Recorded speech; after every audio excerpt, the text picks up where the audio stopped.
what I said. There is hope for you yet. 3 weeks ago, there was a robbery in Auburn, South Dakota. 111, 110. 4 out of 5 men have been apprehended. 1 man is left.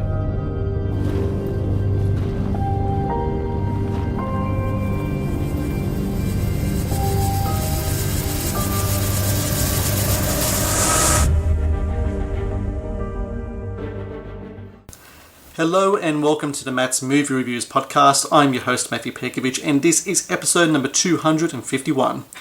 Out on October 4 in select cinemas across the United States and on video on demand worldwide is The Parts You Lose, an equally heartwarming and heartbreaking drama that tells the story of a lonely young deaf boy who prevents a potentially dangerous fugitive. An emotional and contemplative an emotional story about the importance of father figures and a need for connection. The Parts You Lose need to be seen by everyone, and I'm happy to say joining me now is the film's director, Christopher Cantwell. Christopher, I thank you very much for joining me today.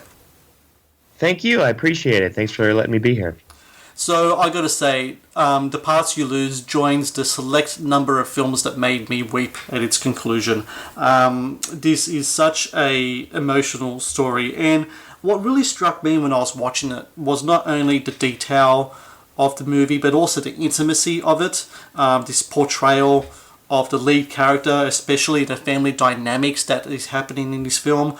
Is that something that really spoke to you as well when you read the script? Yeah, I did. You know, I read the script by Darren Lemke, and that really struck me was the family aspect of the film, that the film wasn't limited to Wesley's disability or his deafness. That the story was about a young boy who felt isolated in a lot of ways. If anything, the least of which was his deafness. So I thought that was fascinating from an emotional perspective for the main character.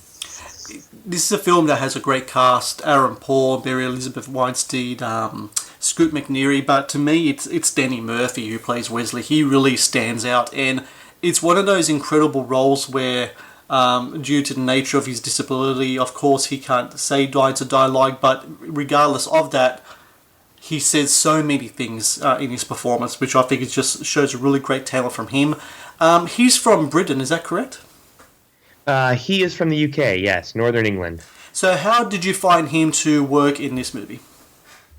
Well, you know, our casting directors, Sharon Bialy and Sherry Thomas, who I've worked with previously on *Halt and Catch Fire*, my TV show for AMC, they put out a nationwide search, which was interesting because it was limited to the United States and Canada, at least in theory, where we searched for young talent that would fit the role.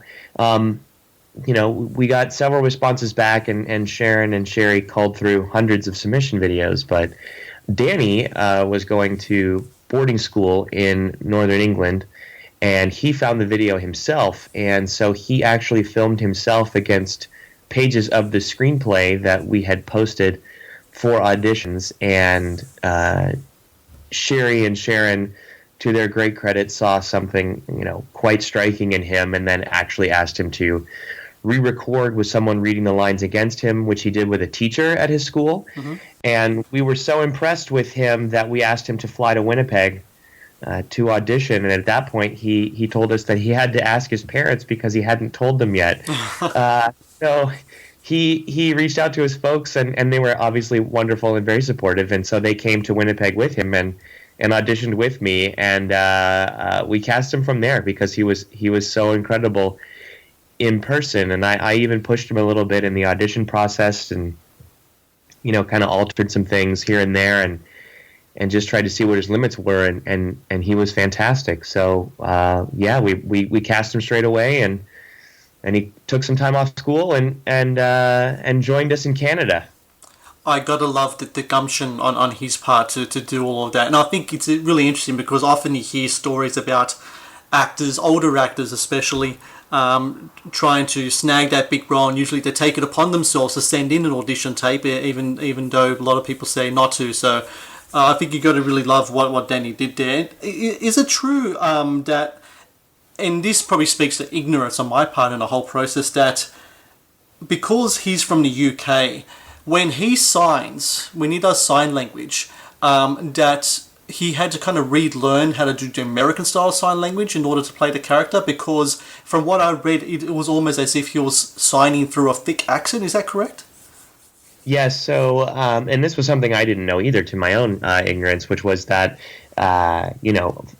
firstly, the character Wesley in the film, he lives in North Dakota, so he needs to be speaking ASL, right, American Sign Language. Danny is from the UK, so he speaks BSL, which is British Sign Language. Furthermore, there are dialectical components that can show up in people's sign language depending on where they're from. And Danny is from northern UK, around Newcastle, I believe.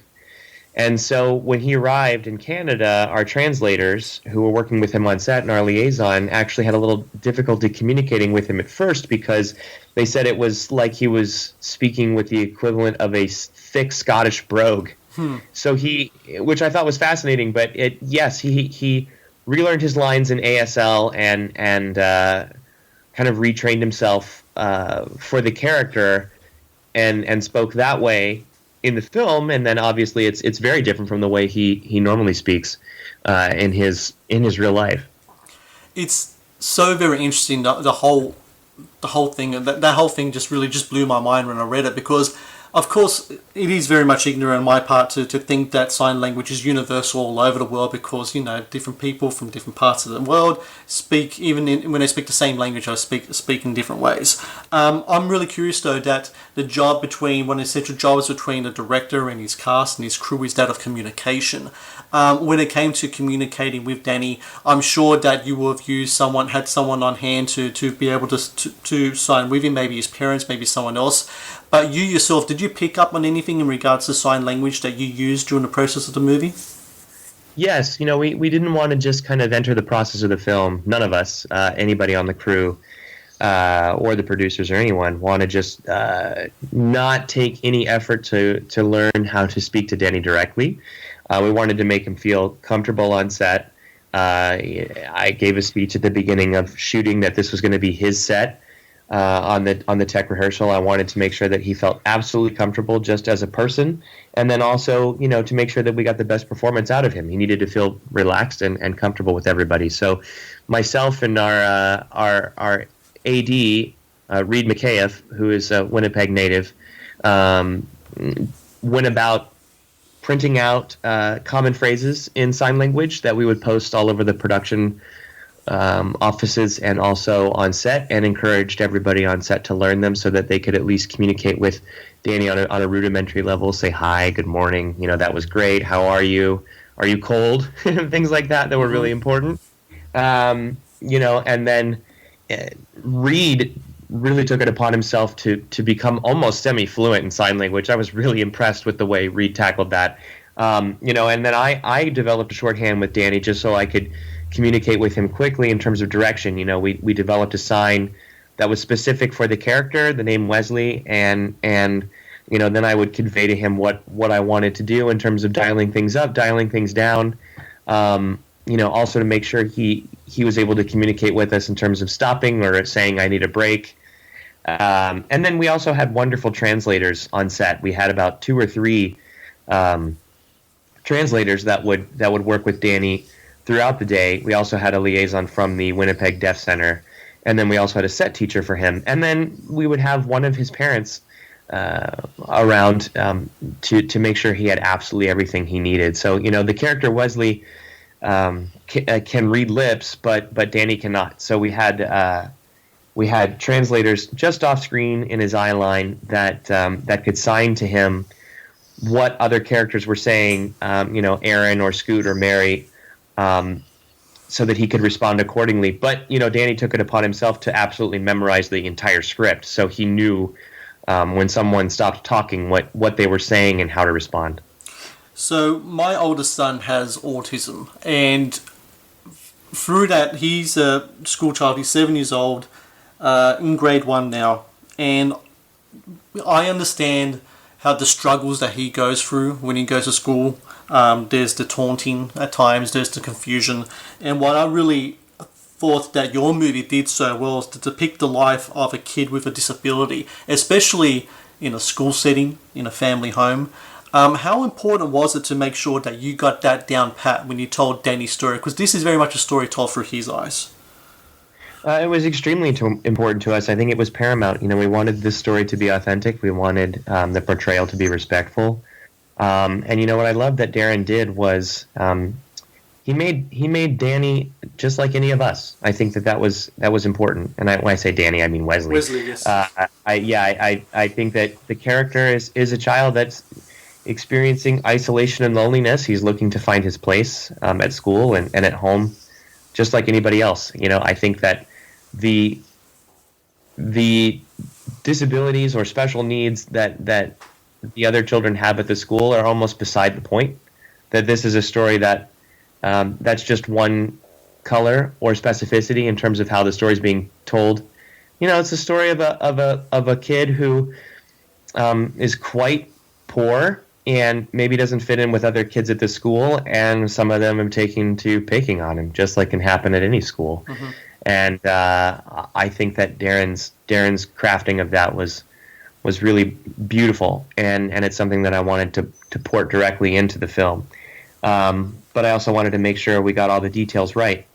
And so, we did a lot of research, and we did a lot of, talking to Danny, and we worked a lot with the community in Winnipeg to make sure that everything felt correct. And, it was quite a wonderful experience to work with everybody like that. And to tell a story that didn't focus necessarily on someone's perceived, lack of ability, and make that define the character. I think that the character of Wesley is deaf, but that's really one part of him. He's also the son of a farmer. He's also lonely. He also doesn't have a lot of friends. He's got a wonderful interior mind. He's got a great connection with his mother. He has a sister. He has a caring heart. I mean, all of these things define him. It's not just one thing that defines him, and I think that that's extremely important. Not when just telling this story, but any story about anybody that has what might be perceived as advantages or disadvantages when it comes to quote-unquote normal life, which I don't even think is such a real thing. Oh, no, not in any way whatsoever. I mean, normal life... I mean, if you're going to say normal life, what shade of grey are you picking at any type of day, I mean... Exactly, yes. What I really found interesting about the film as well is the film talks about father figures.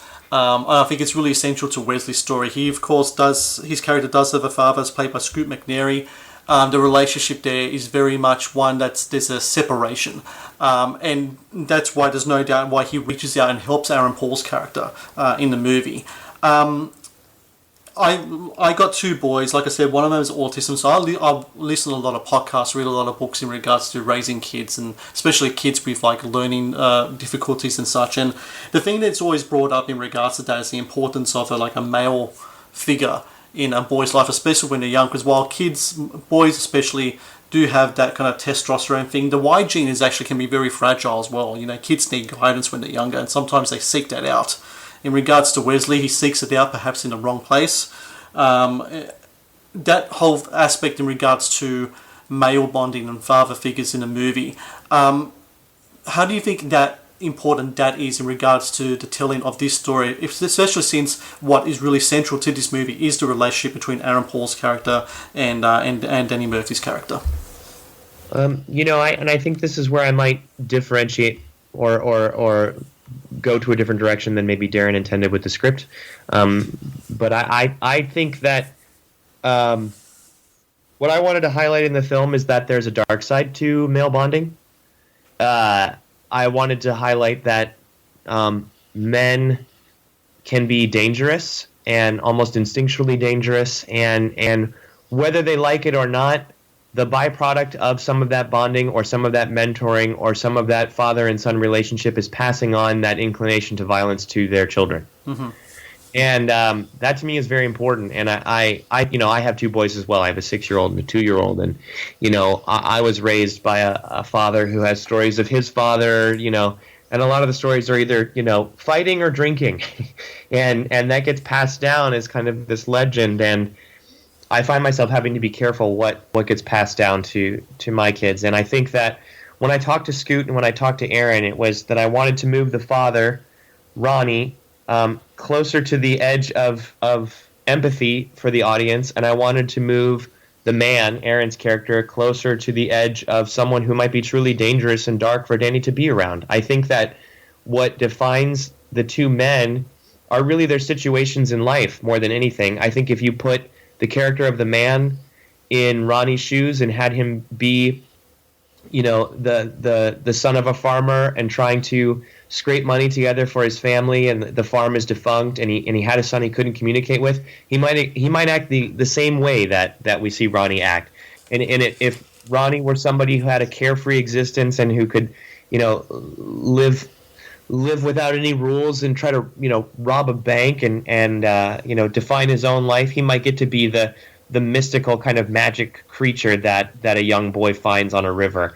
I think that it's the situation that really defines these two men, and I think they both leave their mark on the boy, and I think that it's a good thing and a bad thing. I think they're both dangerous guys, and I think that sometimes they can't help it, and I do think that they both love Wesley, but at the same time, that love comes with a mark of damage that I think will leave some scar tissue on that boy as he grows up.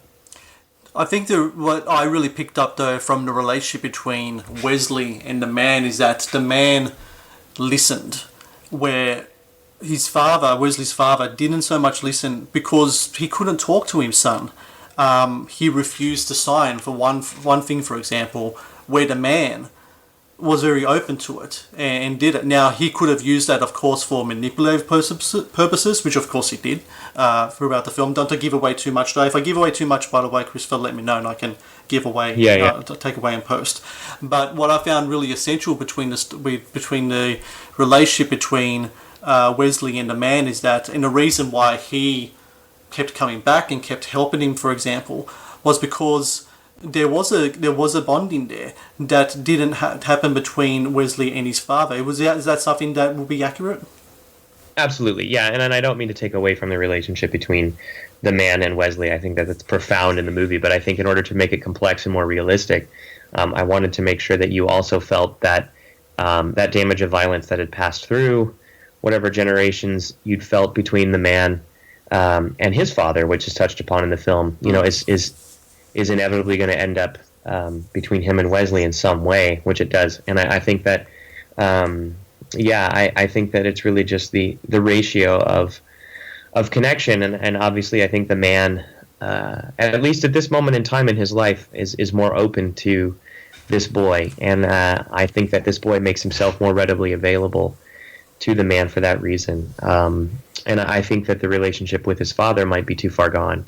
So it's something really interesting to explore in his relationships with the male figures in the film. It was profoundly important to me, that triangle of the man and Wesley and his father and Wesley. And I think that just like his relationship to his mother, played by Mary, these are all defining characteristics and relationships in Wesley's life, and it's the sum total of those things that will give him the strength he needs as he moves on to his life, and also take away and chip away at his spirit or his soul a little bit as he moves through life. Hence the title of the film. Yes, of course. Aaron Paul's performance in it is very interesting because it's one of those kind of razor edge kind of performances. He could tiptoe either way depending on where the scene goes. And you mentioned before the man's relationship that he had with his own father. There's this excellent kind of excellent monologue, in the movie, which has a sinister tone to it, but it's also very confessional in its way as well. When talking to Aaron about how you wanted to approach that kind of role, was it always the intention to make sure that there was a kind of like a uneasiness, kind of like underneath the surface, even in the times when he was very receptive to Wesley. He was there as kind of like a mentor of sorts in a certain way. That there was always the chance that this tiger could bite at any moment. Yes, absolutely. I think from the very beginning, Aaron and I spoke about that. I think that, I think what really convinced me that Aaron saw this character the exact same way I did was when Aaron said, "This is a really bad guy." And I think it's inferred that this guy is probably a killer. And we didn't want to lose that. We didn't want to disregard that edge and totally give way to sentimentality and sappiness. I think there's a version of this story that could go the other way and kind of feel a little Hallmarky, and we did not want to do that. And I think that we wanted to speak to what was in the script, which is it never went all the way there. It felt much more realistic. And so, I talked to Aaron, and we agreed upon him playing the man as bad as possible. Where I said basically, be a jerk to this kid. And I knew because it was Aaron that he would still bring the warmth that the character would have because he's Aaron. And I think that it speaks volumes to Aaron how he brings characters like this to life on screen. Obviously, you watch every season of Breaking Bad, and you love Jesse for every bad thing he does, and you get the sense that he loves Walt as much as Walt abuses him. And I think that the same is true here, but he gets to be the Walt this time. And I think that that was really fun for him. And the bond is going to come through the screen no matter what Aaron does. And so I knew that he could give as little as possible and we would get everything we need. And I think that was key to that relationship on screen. Final question here, Christopher. To me, a film's setting oftentimes can very much play a character just as much as any of its actors do. And in this case, although the film was filmed in Winnipeg, Canada, the setting is North Dakota. And North Dakota is sparingly used in cinema. Once upon a time, I might pop up Fargo, for example, has some has that element in it. The whole aspect of this kind of and I think no doubt it speaks to the loneliness of the character as well, but the elements working against them. It's snow-driven, bleak winter kind of landscapes. Using that as a kind of a narrative in regards to where the characters are at, and also as kind of a way to kind of keep the characters kind of bundled together as well. How important was it how important is it for setting to kind of bring about a film's, especially a drama's and narratives forward? I think location is always extremely important to any story you're telling. I like to really lean heavily on location to help inform the story, to help put parameters in what the characters can do, what they can't do, how they're feeling.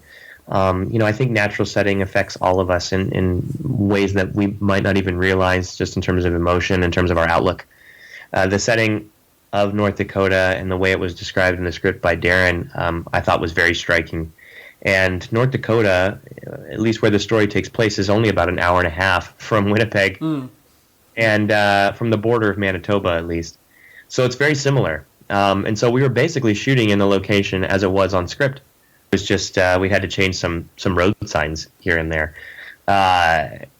The setting really, as you said, helped us isolate the characters, helped bring almost a little bit of a Western feel to the script, to the movie. Even though it's the snow, you get that sparseness that you get in a Western that I think is great.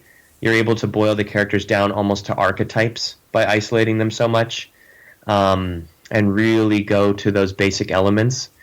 You're able to photograph some obviously very beautiful things. As much as it takes a toll on the crew, I think over Christmas it was -40 degrees Celsius.